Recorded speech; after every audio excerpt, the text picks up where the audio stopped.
본문은 고린도 교회에 있었던 문제들을 제기하고 나온 말씀입니다. 바울 사도가 교회를 많이 개척을 했어요. 그 교회 개척한 중에서 가장 대표적인 교회가 고린도 교회예요. 그런데 고린도 교회를 설득하기 위해서 고린도전서, 고린도후서가 있죠. 구약에 여호수라고 하는 훌륭한 사람이 있는데 그 사람이 이스라엘 백성들에게 뭐라고 말한 거니? 너의 조상들이 섬기던 하나님을 택하든지 가나안에 토착 우상 신을 택하든지 둘 중에 하나 선택하라고 그랬어요. 그러면서 하는 얘기가 여호수아 나는 하나님을, 우리 집과 나는 하나님을 택하겠노라. 엘리야 선지자가 가멜산에서 450명의 바알의 선지자들하고 대결을 하고 있었을 때가 있었습니다. 그때 이스라엘 백성들에게 엘리야 선지자가 유명한 말을 했습니다. 어느 때까지 너희는 두 사이에서 머뭇하려느냐? 우상이면 우상 그리 가라, 하나님이면 하나님 그리 가라. 양쪽에서 머뭇하지 말고 둘 중에 하나를 택해서 섬기라고 이스라엘 백성들에게 외쳤습니다. 고린도 교회는 가장 위대한 바울 사도의 가르침으로 개척된 교회입니다. 많은 역경과 시련을 견뎌내면서 개척된 교회예요. 어느 교회보다도 건전했어야 되고 튼튼했어야 하는 고린도 교회, 어느 교회보다도 모범적인 교회가 됐어야 할 고린도 교회에 무슨 문제가 있었느냐? 많은 문제들을 안고 있었습니다. 사도행전 18장 4절 이하에 보시면은 안식일마다 바울이 회당에서 강론하고 유대인과 헬라인을 권면하니라. 실라와 데모데가 마게도니아로 내려오매 바울이 하나님의 말씀에 붙잡혀 유대인들에게 예수는 그리스도라 밝히 증거하니 저희가 대적하여 회방하거늘 바울이 옷을 털어 가로되 너의 피가 너의 머리로 돌아갈 것이라고 했습니다. 변함없이 바울은 말씀을 증거하면서 고린도 교회를 세웠고 고린도 교회를 양육했습니다. 그런데도 불구하고 고린도 교회는 문제가 많이 있었습니다. 교회를 개척하는 축복은 아무나 받는 것이 아닙니다.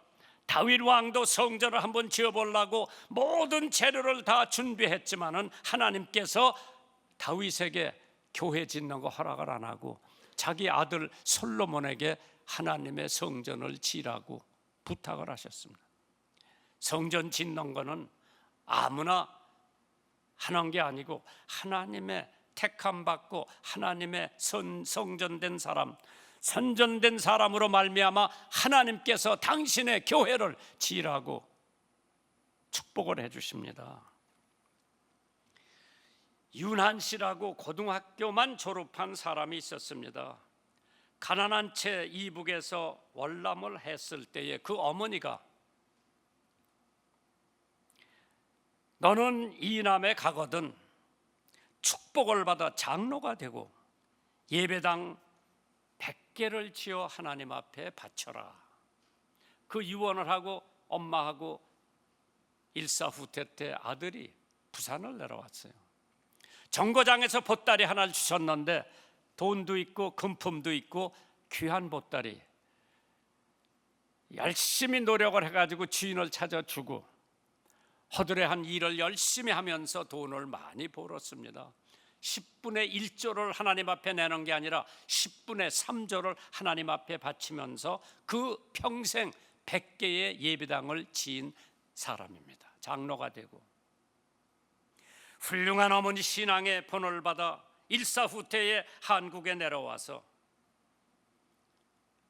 장로가 되고 100개의 예배당을 개척을 했고 디모데전서 3장 15절에 만일 내가 지체하면 너로 하나님의 집에서 하나님의 교회에서 어떻게 행하여야 할 것을 알게 하려 함이니 이 집은, 이 교회는 살아계신 하나님의 교회요 진리의 기둥과 터라고 했습니다. 오늘 본문에 있는 말씀을 통해서 고린도 교회의 많은 문제 중에서 성찬식 때 이루어졌던 문제를 한번 생각해 볼게요. 첫째로 분열과 분쟁으로 가득 차 있었습니다. 고린도 교회가 dissension and division. 하나님의 교회는 하나가 돼야 되는데 분열과 분쟁으로 고린도 교회가, 고린도전서 11장 18절 19절을 한번 생각해 보세요. 첫째는 너희가 교회 모일 때에 너희 중에 분쟁이 있다 함을 듣고 대강 믿노니 너희 중에 편당이 있어야 너희 중에 옳다 인정함을 받은 자들이 나타나게 되리라. 고린도전서 1장에 가면 더 구체적으로 나와 있습니다. 형제들아, 내가 우리 주 예수 그리스도의 이름으로 너희를 권하노니 다 같은 말을 하고 너희 가운데 분쟁이 없이 같은 마음과 같은 뜻으로 온전히 합하라고 그랬습니다. 그것이 바울 사도가 고린도 교회를 창설하면서 개척하면서 고린도 교회에 처음 시작하는 교인들에게 권면해 준 말씀. 하나가 되라. 말도 하나가 되고 생각도 하나가 되고 뜻도 하나가 되고, 그래서 하나가 되어 가지고 고린도 교회를 세워보라고 그랬죠. 바울이 어떤 사람입니까? 본래 그 이름이 사울이었었어요. 사울은 크다는 뜻이고 바울은 작다는 뜻이라고 그랬죠. 본명은 사울이었지만은 다시소 출신으로서 가멜리아라고 하는 유명한 법관의 문화생이었었어요. 제자였었어요. 로마 시민이었고, 그러기는 사도행전 7장 58절에 성 밖에 내치고 돌로 칠세 증인들이 옷을 벗어 사울이라 하는 청년 발 앞에 뒀다고 그랬어요. 그러니까 교회를 핍박하는 장본인 중에 한 사람이 사울이었었어요. 그 사람이 회심을 하고 회개하고 예수 믿고 사도가 되고 교회를 여러 개를 개척했죠. 사도행전 9장 11절에 주께서 가라사대 일어나 직가라 하는 거리로 가서 유다 집에서 다소 사람 사울이라 하는 자를 찾으라, 저가 기도하고 있는 중이다. 이 무슨 얘기냐 하면은 다메섹 예수 믿는 사람들을 잡아가도록 가기 위해서 가다가 다메섹 도상에서 예수를 만나는 거예요. 예수는 이미 하늘나라에 계시는데 그 하늘나라에서 사울에게 사울아 사울아 네가 어찌하여 나를 핍박하느냐, 네 시오니까 네가 핍박하는 예수라고 그러니까 거기서 회심을 하는 거예요. 예수를 믿게 됩니다. 장님이 됐어. 하도 빛이 밝아가지고 그 장님 손에 이끌려서 가가지고 아나니아의 안수기도를 받고 눈이 떠집니다. 그러고 신학 공부를 하게 되죠. 그것이 바울이에요. 근데 여기 보니까 고린도전서 1장 13절 이하에 보면 무슨 말씀이 있는 거니? 갈라집니다. 다름이 아니라 너희가 각각 이르되 나는 바울에게, 나는 아볼로에게, 나는 게바에게, 나는 그리스도에게 속한 자라고 하는 것이 고린도 교회의 사파로 갈라진 거예요. 한국 교회, 장로교를 예르는 거죠. 1959년 내가 미국에서 유학 마치고 한국에 돌아올 때 59년도요. 그때 한국 교회가 갈라집니다. 어떻게 갈라지느냐? 호남파, 영남파, 한경도파, 평안도파, 황해도파, 기호파 다 갈라졌어요. 침례교도 있었는데 포항파, 대전파로 갈라졌어요. 여러분들은 잘 모를 거예요. 포항파 목사님들이 있고 대전파 목사님들이 있어요. 교회가 뭐 산산이 갈라지고 찢어지고, 그때 바울 사도가 바울이 너를 위하여 십자가에 못 박혔으며 바울의 이름으로 너희가 세례를 받았느냐 물어봤어요. 난 아무것도 아니다. 게바도 아무것도 아니다. 아볼로도 아무것도 아니다. 오직 예수 그리스도 한 분으로 우리는 만족해야 된다고 그랬죠. 아볼로 어떤 사람이에요? 알렉산드리아 출신이고 학문이 아주 투철한 사람이고 재주가 많은 사람이고 교회에 충성한 사람이고, 그 다음에 아볼로는 부자라고 그랬어요. 게바는 어떤 사람이요? 게바, 반석이라고 그랬죠. 베드로를 의미한 거죠. 본명이 시몬이었고 12사도 중에서 대표적인 인물이 베드로예요. 예수파, 하나님의 아들, 하나님의 독생자. 이거를 볼 것 같으면 사도행전 2장 1절에서 4절을 보면 오순절날 이미 이름의 저희가 다 같이 한 곳에 모였더니 하나가 된 거예요. 성령이 임하실 때에 한국 초대교회는 하나로 이루어진 거예요. 그 후에 갈라지고 찢어지고 난리를 때린 거죠. 마태복음 18장 19절에 진실로 다시 너에게 이르노니 너희 중 두 사람이 땅에서 합심하여 무엇이든지 구하면 하늘에 계신 내 아버지께서 저를 위하여 이루게 하신다고 그랬죠. 분쟁은 멸망을 초래한다고 그랬죠. 공산당이 러시아의 정권을 잡을 때죠. 1917년, 19년 그때에 공산주의가 기승을 벌릴 텐데 잘 들어보세요. 러시아에는 정교회가 있어요. 대표적인 러시아 교회죠. 그래서 그 사람들이 큰 회의를 개최하고 이틀간 크게 토론을 하며 분쟁이 일어났습니다. 그것은 교회 의식을 집례할 때 흰 가운을 입느냐 붉은 가운을 입느냐 가지고 정교회가 갈라진 거예요. 이거 가지고 2년 동안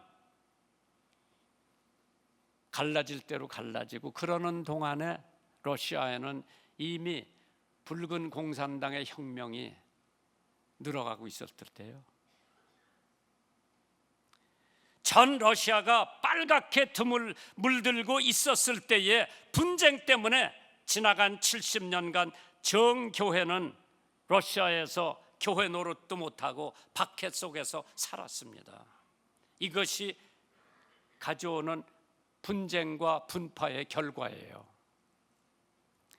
우리 한국 교회가 교단별로 싸우고 있고 교단 안에서 싸우고 있고 교회별로 갈라질 대로 갈라지고 찢어질 대로 찢어진 그때에 마귀 역사는 크게 하고 있습니다. 지금 한국 교회가 존경을 받아요, 비난을 받아요. 제가 얘기하지 않아도 여러분들은 너무나 잘 아실 거예요. 누가복음 11장 17절에 예수께서 저의 생각을 아시고 이르시되 스스로 분쟁하는 나라마다 황폐하여지며 스스로 분쟁하는 집은 무너져지느니라. 분쟁이 있는 가정에는 무너진다고 그랬어. 합쳐야 돼. 몽골의 징기스칸이라고 얘기 들어보셨어? 유명한 사람이에요. 구라파까지 정복한 사람이에요. 그 사람이 죽는 마당에서 아들 5형제가 있었어. 다 불러다 놓고 화살 하나씩 주고 꺾어보라고 그랬어. 금방 꺾어버리더라고. 화살 5개를 주고 아들들한테 꺾어보라고 그러니까 못 꺾어. 그러면서 하는 얘기가 너희 5형제가 탄압을 하면 누구도 너희들을 엿볼 수가 없지만은 따로따로 분열이 되면은 너희들은 존재 가치가 없다고 유언을 하고 돌아가신 게 징기스칸이에요. 고린도후서 13장 1절에 마지막으로 말하노니 형제들아 기뻐하라 온전케 되며 위로를 받으며 마음을 같이 하며 평안할지어다. 또 사랑과 평강의 하나님이 너희와 함께 계시리라. 거룩하게 입맞춤으로 서로 문안하라. 두 번째로 오늘 본문의 말씀 보니까 술 취하지 말라고 그랬어요. drunkenness. 많은 사람들이 나한테 목사님 성경에 술 먹지 말라고 하는 성경 구절이 있습니까? 나더러 물어보더라고. 아니 꼭 술 먹지 말라고 하는 성경 구절이 있어야 안 먹나? 고린도전서 5장 11절에요. 이제 내가 너희에게 쓴 것은 만일 너의 형제라 일컫는 자가 음행하거나 탐남하거나 우상숭배하거나 후욕하거나 술 취하거나 토색하거든 사귀지도 말고 그런 자와 함께 먹지도 말라 그랬어요. 잠언 21장 17절에 연락을 좋아하는 자는 가난하게 되고 술과 기름을 좋아하는 자는 부하게 되지 못하느니라.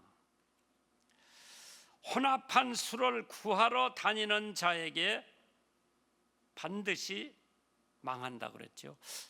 나는 이따금씩 술자석에도 가봤어요. 나는 알코올 안 먹는 지가, 예수 믿고는 알코올 입에도 안 대봤어. 예수 믿기 전에는 소주 맛이 어떤가 마셔봤어. 위스키 맛이 어떤가 마셔봤어. 예수 믿고 난 다음에는 알코올은 내 입에 대지도 않았어요. 그런데 참 신기한 게, 사람들이 말하기를, 나는 여러 번 들었어. 노인네들한테 처음에는 사람이 술을 마시고, 다음에는 술이 술을 마시고, 나중에는 술이 사람을 마신다고 그랬어요. 그러니까 술 취하면 무슨 짓을 하는지도 모르고 있어. 술 때문에 망한 사람. 에베소서 5장 18절에 술 취하지 말라, 이는 방탕한 것이요 오직 성령의 충만함을 받으라고 그랬죠. 술 때문에 망한 사람, 스티븐 포스트라고 하는 사람이 술 때문에 망했는데 무참히 죽었죠. 그 사람이 오수셋나를 작곡한 사람이죠. 그 다음에 올 블랙 조, 김타키의 옛집, 이거 유명한 노래 창작을 한 사람이에요. 그런데 그 사람이 술 때문에 완전히 일찍 죽었고 아주 망했어요. 벨사살 왕 술 취한 채 신성모독을 하며 왕국을 뺏겼죠. 술은 독이 되는 거지 이해 잘 되는 게 하나도 없어요. 세 번째로 고린도 교회 문제가 뭐냐? 차별 대우요. 디스크리미네이션을 한 거예요. 고린도전서 11장 22절에 너희가 먹고 마실 집이 없느냐? 너희가 하나님의 교회를 없이 내기고 빈궁한 자들을 부끄럽게 하느냐? 내가 너희에게 무슨 말을 하랴? 너희를 칭찬하랴? 이것으로 칭찬하지 않노라. 바울 사도가 엄하게 고린도 교회를 나무라는 거죠. 교회는 만민이 평등한 곳이에요. 일단 교회 안에 들어오면 우리는 다 형제 자매요. 믿으시면 아멘 하세요. 교회 안에 들어오면은 우리는 다 형제 자매예요. 누구 앞에? 하나님 앞에. 얕고 높은 사람이 없어요. 그런데 고린도 교회가 차별 대우를 하는 거예요. 그것은 큰 죄예요. 미국 시애틀에 가보면은 사랑의 집이라고 하는 곳이 있어요. 그거는 그냥 가정집이에요. 그 집에는 세계 각국의 어린이들 15명가량 입양을 한 거예요. 그 15명이 그 집에서 살고 있는데 하나같이 신체 장애를 가지고 있는 아이들이었어요. 소아마비로 발을 못 쓰는 정도로 장애 측에 속한 애들 15명을 전 세계에서 데려다가 키우는 부모가 있었어요. 이 사랑의 집은 집사 부부가 누구의 도움을 받지 않고 그가 공무원으로 받는 봉급으로 운영을 했습니다. 그러기에 구세군에서 운영하는 중고품 옷을 사다가 아이들에게 입히고 자신도 입고 지내므로 여태껏 새 옷 한 벌을 입어보지 못했어요. 그 부부들은. 하루는 그곳을 방문한 한국 목사님이 계셨어요. 그걸 보고 너무나 감동을 받고 나오려고 그럴 때 그 집 부인이 목사님,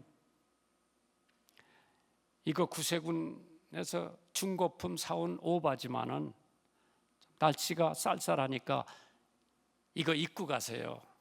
이 오바는 사랑이 깃든 코트입니다. 그러면서 5불짜리 중고품 코트를 하나 그 목사님에게 드리는데 얼마나 감동을 받고 나왔는지 모르죠.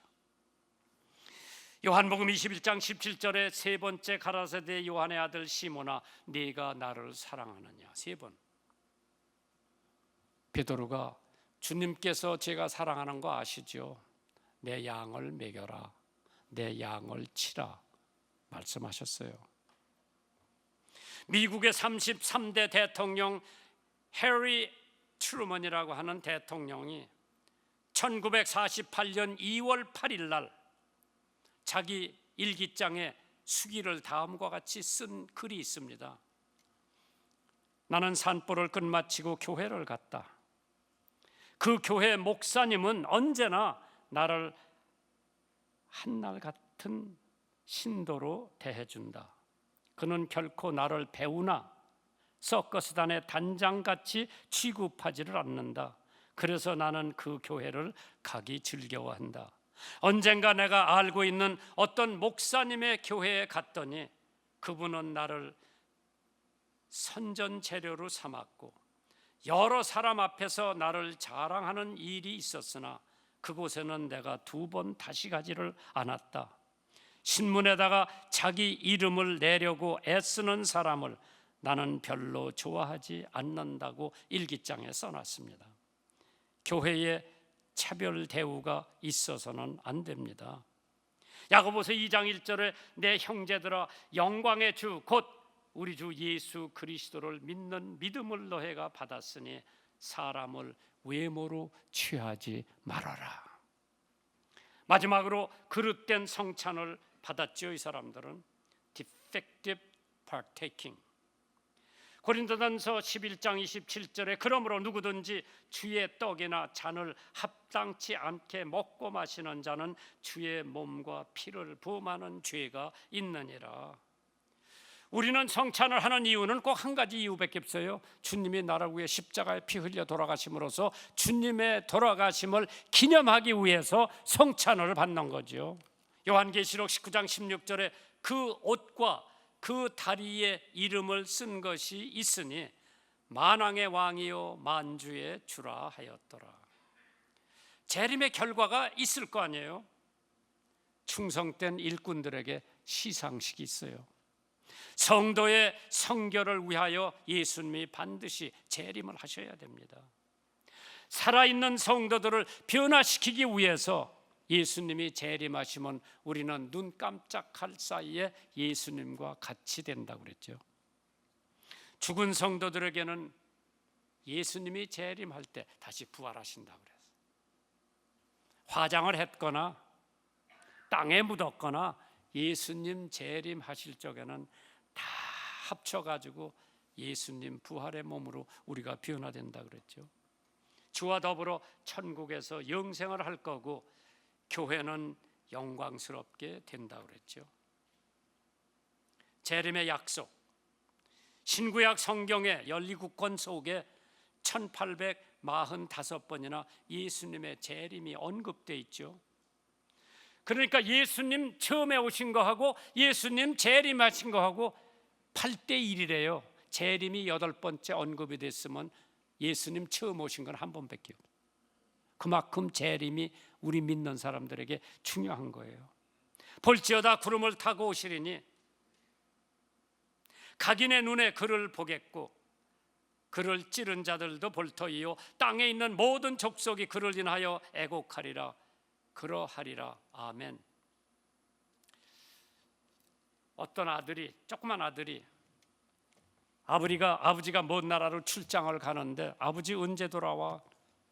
저 나무에 색깔이 변해서 단풍이 돼가지고 한 잎, 두 잎 떨어질 때 자기가 돌아온다고 그랬어요. 봄이 지나고 여름이 지나고 10월 말경에 이미 단풍이 들어가지고 가랑잎이 하나씩 떨어지기 시작하는데 이 아이가 뭐 춤추면서 좋아하는데 자기 엄마가 너 왜 그렇게 좋아하냐 그러니까 아버지가 오실 거라고. 네가 어떻게 알아? 아버지가 나하고 약속했어. 단풍잎이 들고 나뭇잎이 떨어질 때 아빠 돌아오신다고 그랬어. 그걸 믿고 있는 거예요. 성경에 예수님 다시 재림하신다고 했는데 우리는 그 재림을 기다리면서 믿음 생활 하시기를 주님의 이름으로 축원합니다.